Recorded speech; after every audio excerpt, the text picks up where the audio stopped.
Now, this video might get me banned or in trouble, and I think you're going to question everything that you thought you knew about modern medicine. I'm going to share just the highlights from this book right here, which I'll put a link down below. There's a lot more details on this topic, but I'm going to cover the highlights. Typically, the RDAs for vitamin D are about 600 IUs. They stand for international units. It's an arbitrary number, which basically a group of people in a committee voted on it. And I really believe it was originally designed to scare people from taking too much of certain things. But at the end of this video, I'm going to share with you who really started this whole thing, and it will all make sense. And if we just take a look at 600 IUs, international units, how many milligrams is that?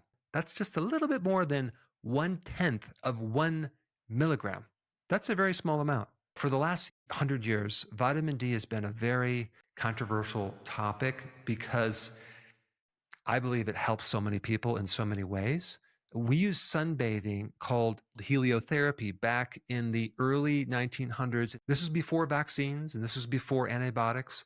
And they would heal up their TB and their asthma, osteoporosis, tooth decay, psoriasis, mood issues, diabetes, heart disease, and even cancer.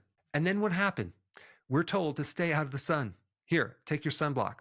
Vitamin D can be toxic.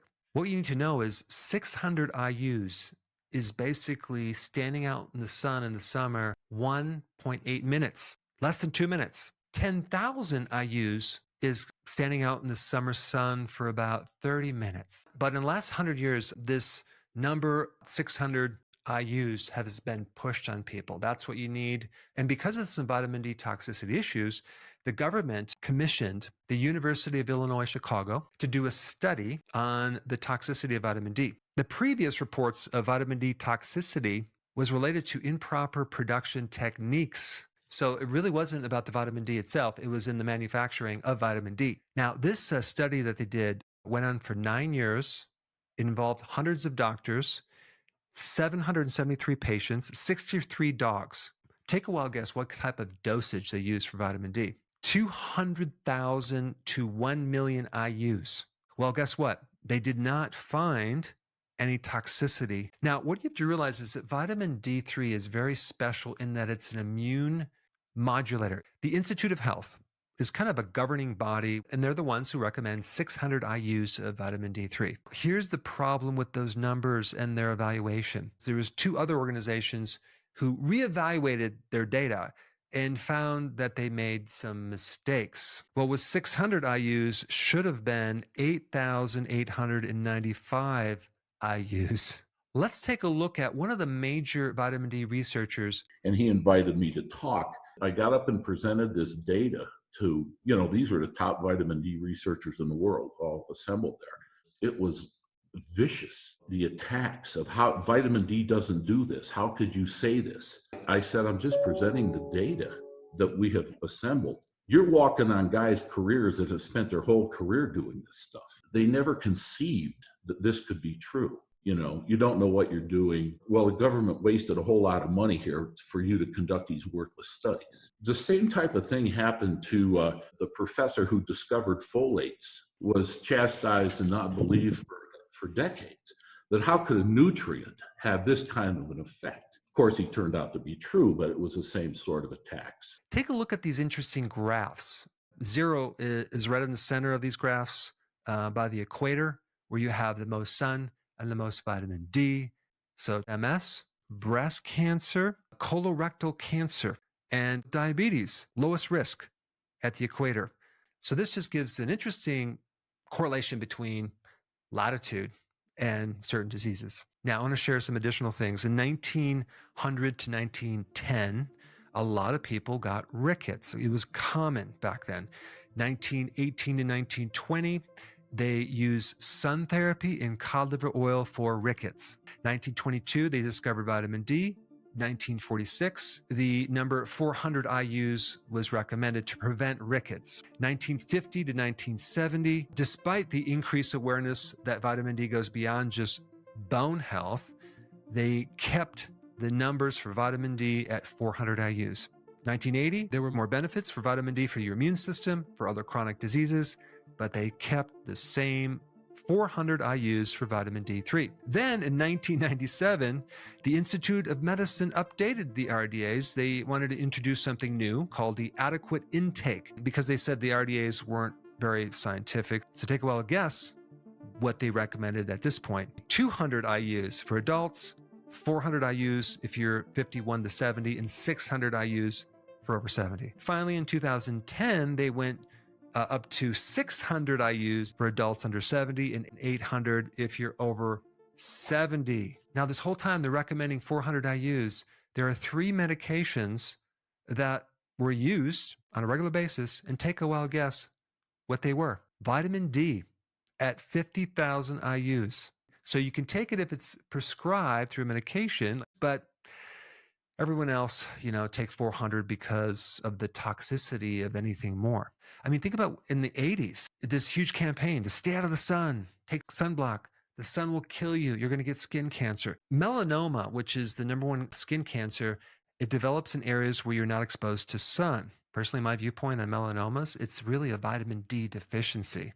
Vitamin D is needed in 2,700 different genes. There are so many barriers for absorbing vitamin D3. You have the difficulty getting vitamin D in food. You have this thing called vitamin D resistance, which a lot of people have genetically, where the vitamin D receptor won't receive the vitamin D. The darker the skin, the less absorption of vitamin D you get. The older the skin, the less vitamin D you create. The more you weigh, the less vitamin D you're going to absorb because vitamin D gets diluted into the fat cells. But it's very obvious to me that Big Pharma, modern medicine, want you to take extremely low doses of vitamin D, if any vitamin D at all. So this is just scratching the surface. If you want the complete data on this history, check out this book right here. I'll put a link down below in the description. Hey, before you leave, I just wanted to give you a little quick history on some of the books that I wrote. This was one of the first books. It's called Dr. Berg Body Shapes. It was my attempt at writing about body types. What was very interesting about this book is I actually did all the images myself. Don't ask me why.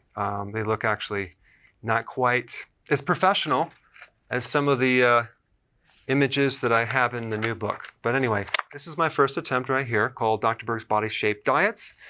And then I wrote a book more extensive called The 7 Principles of Fat Burning. I don't even have a copy anymore, actually, because it's outdated. The next book, I put about 1,000 hours into this one right here called The New Body Type Guide. Major updates on the body types. I put a lot of energy into this.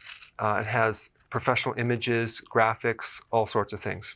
Now, the problem with this book is it doesn't really describe what this is really about. Body types are only a small portion of what's in this book. And that's why I changed the name to the Healthy Keto Plan, okay? If you happen to have this book, you don't really need this book because there's some only very, very minor updates. But if you don't have this, you need to get this one right here. This book goes into every single detail that you would ever want to know about. It goes into the 7 principles of fat burning. It goes into hormones, the body types, the basic keto plan. It goes into intermittent fasting. I talk about the 10 fat burning triggers and blockers and fat burning strategies with a lot of details in every single chapter.